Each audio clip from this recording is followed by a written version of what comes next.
अस्सलाम वालेकुम वरहमतुल्लाहि वबरकातुहू। आप हैं एपिसोड नंबर 2 पर।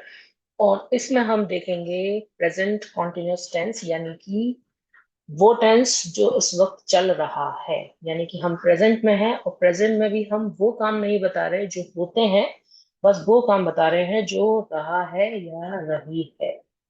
इस काम का काम अभी चल रहा है।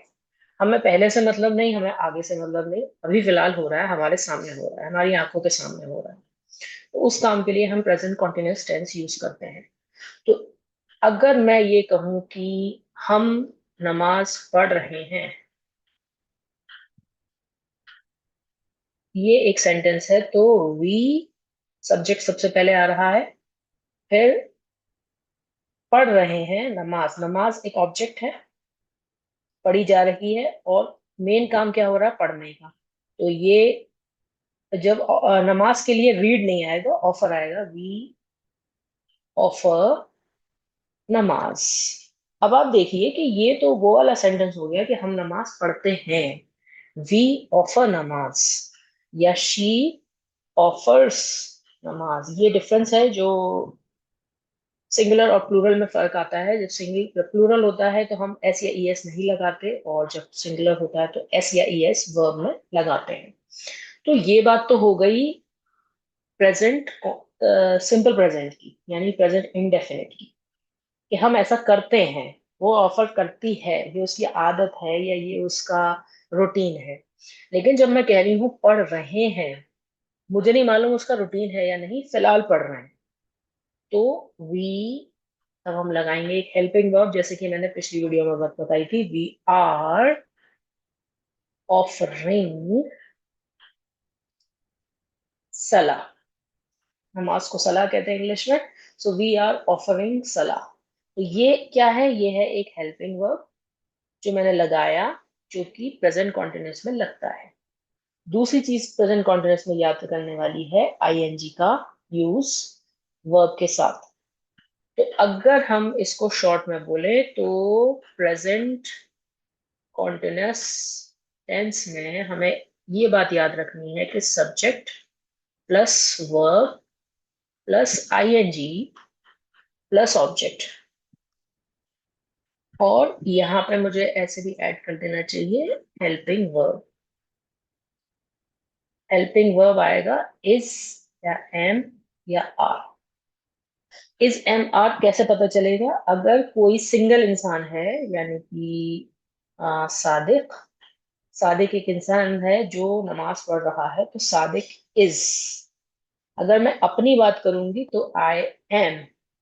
और अगर मैं किसी तीसरे की बात कर रही हूँ या तुम्हारे लिए बात कर रही हूँ यू करके, तो यू और दे के साथ आएगा आर।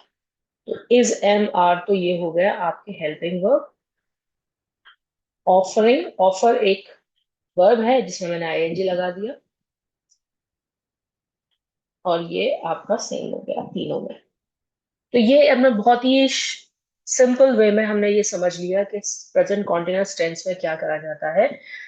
सब्जेक्ट के साथ वर्ब के साथ आईएनजी लगता है और ऑब्जेक्ट लगा देते हैं लास्ट में। और ये कौन से वाले सेंटेंसेस और आप कब यूज करेंगे? हम तब यूज करेंगे जब ये काम चल रहा होगा। It's on going.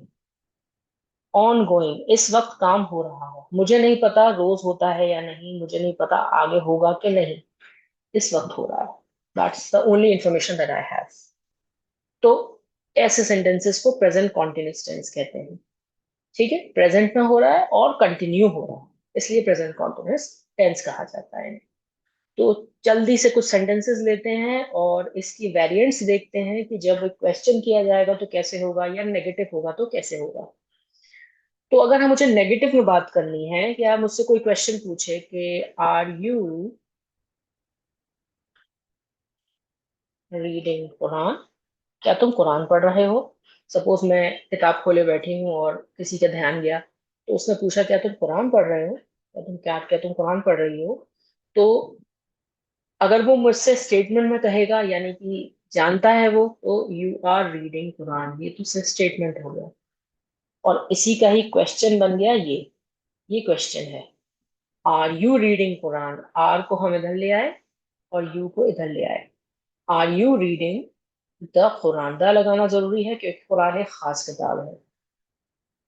Are you reading the Quran? तो इसका आंसर दो तरह से आ सकता है कि यस आई एम या नो आई एम नॉट। तो यस आई एम अगर मैं पढ़ रही हूँ, या no I am not, I am reading a book. मैं कोई बुक पढ़ रही हूँ, मैं कुरान नहीं पढ़ रही हूँ।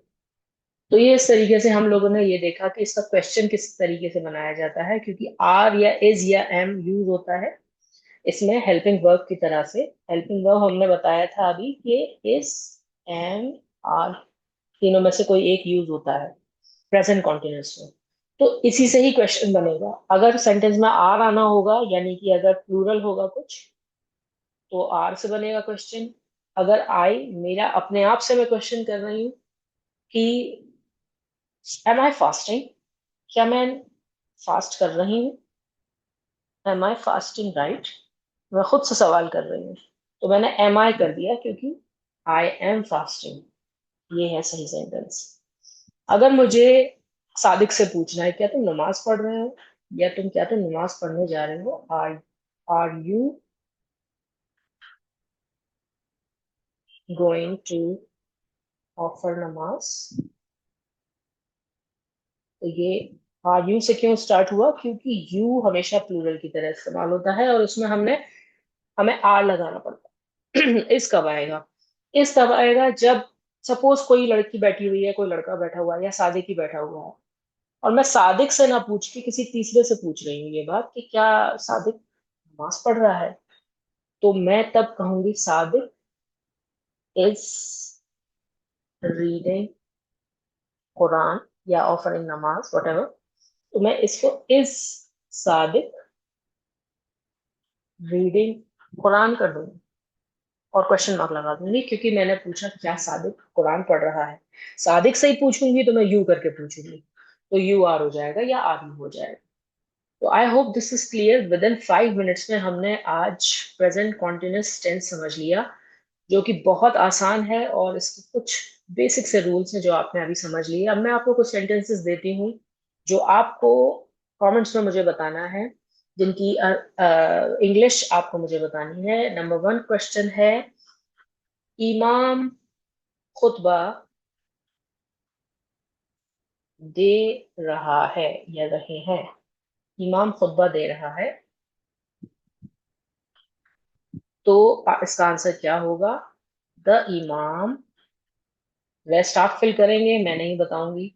और दूसरा क्वेश्चन है मेरा, मुसलमान मुस्लिम्स मस्जिद में नमाज पढ़ रहे हैं। अब देखिए इस सेंटेंस में और इस सेंटेंस में क्या फर्क है। मुस्लिम्स मस्जिद में नमाज पढ़ते हैं। पढ़ते हैं मतलब ये उनका हैबिट है, या ये उनका दीन है, या ये उनकी रिस्पॉन्सिबिलिटी है। ये कुछ ऐसा सा सेंटेंस हो गया, तो इसमें हम कोई हेल्पिंग वर्ब में लगाते हैं मुस्लिम्स प्रे इन द मस्जिद, ये लगा देते। ये हो गया पिछले वाला टेंस जो पिछली वीडियो में आपने पढ़ा होगा, यानी कि सिंपल प्रेजेंट। वहीं दूसरी ओर मुस्लिम्स मस्जिद में नमाज पढ़ रहे हैं, अभी पढ़ रहे हैं। I am not talking about the future or past. So at that time what will be used? Please comment in the comment section. तो आज के लिए इतना ही। प्रेजेंट कॉन्टिन्यूअस टेंस आपने समझ लिया, और इसके साथ ही आपने ये भी समझ लिया कि इसके क्वेश्चंस किस तरीके से बनते हैं, और नेगेटिव किस तरीके से बनता है। नेगेटिव के लिए अगर आपको मुझे इसको नेगेटिव में लिखना है, तो द इमाम is not giving khutbah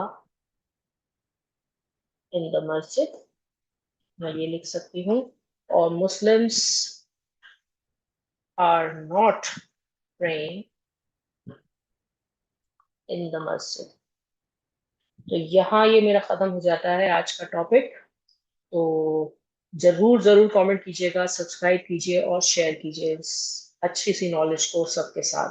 जज़ाकल्लाह खैर। अस्सलाम वालेकुम व रहमतुल्लाहि व बरकातहू।